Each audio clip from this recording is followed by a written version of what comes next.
बंधू भगिनींनो, मी सचिन कांबळे. तथागत गौतम बुद्ध, परमपूज्य बोधिसत्व डॉक्टर बाबासाहेब आंबेडकर, छत्रपती शिवाजी महाराज, राजर्षी छत्रपती शाहू महाराज, महात्मा ज्योतिराव फुले या सर्व महामानवांना मी वंदन करतो. आज हा विषय मनोरंजन नाही. आज हा विषय आहे षडयंत्र. आज दिव्या शिंदे आणि बिग बॉस मराठी टीव्ही कार्यक्रम यांच्या प्रकरणाकडे पाहिलं तर एकच सत्य समोर येतं. ही लढाई एका व्यक्तीची नाही. ही लढाई विचारांची, न्यायाची, संविधानाची आहे. जेव्हा जेव्हा बहुजन समाज पुढे जातो तेव्हा तेव्हा त्याला मानसिकदृष्ट्या कमजोर दाखवलं जातं. चित्रपट थांबवले जातात कारण ते सामाजिक प्रश्न मांडतात. विचार दाबले जातात कारण ते प्रश्न विचारतात. आवाज बंद केले जातात कारण ते अन्यायाविरुद्ध उभे राहतात. आधी संविधानावर टीका करत होते. आता तर संविधान हे नाव घेणंही गुन्हा ठरवण्याचा प्रयत्न सुरू आहे. आज संविधान फक्त मतदानापुरतं उरलंय, फक्त फायदे घेण्यापुरतं उरलंय, आणि तेही बहुजन समाजापुरतंच मर्यादित केलं जातंय असं वाटतंय. कारण जेव्हा संविधानाचा अपमान होतो तेव्हा रस्त्यावर उतरतो तो फक्त बहुजन समाज. प्रश्न हा आहे, इतरांना संविधानाची किंमत नाही का? की संविधान फक्त आमच्यापुरतंच आहे? ही लोकशाही आहे का?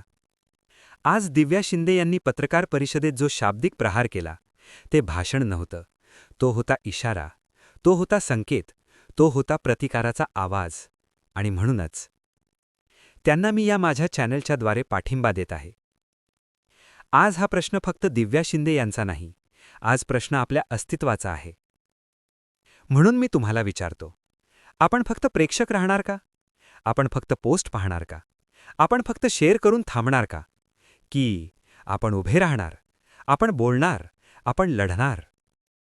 आज शिक्षण असून उपयोग नाही जर उद्या अधिकारच उरणार नसतील तर.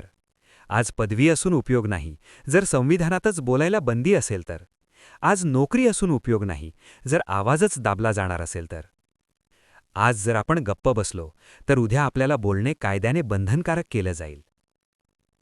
आज नाही तर कधी? आपण नाही तर कोण? आवाज नाही तर अस्तित्व नाही.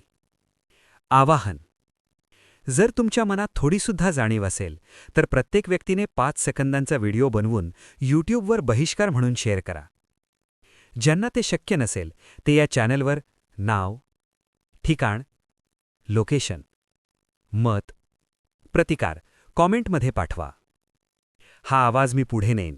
हा प्रतिकार मी लोकांपर्यंत पोहोचवेन. हा लढा मी थांबू देणार नाही. शिका, संघटित व्हा, संघर्ष करा. जय भीम, जय संविधान.